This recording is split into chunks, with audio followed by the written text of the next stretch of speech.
Hello everyone, welcome to Virakti Education.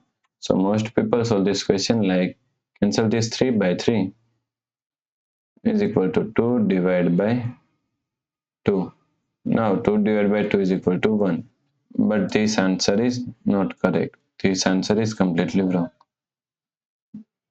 So now let's solve this problem correctly by using a PEMDAS rule. Okay. PEMDAS PEMDAS.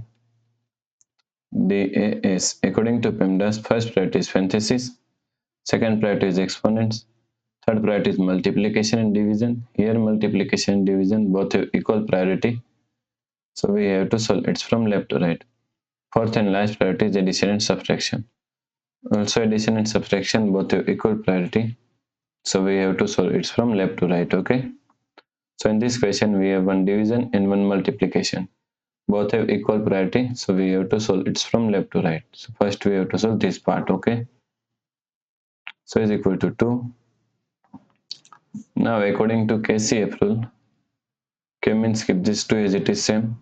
C means change this sign from division to multiplication. And F means flip this last fraction. 2 by 3 is equal to 3 upon 2 multiply 3. So now cancel this 2 by 2 is equal to 3 multiply 3. So now 3 multiply 3 is equal to 9. Okay. So the correct answer is 9. If you like this solution, please like, share and subscribe Virakti Education YouTube channel, and also do not forget to comment your answer. Thanks for watching this video.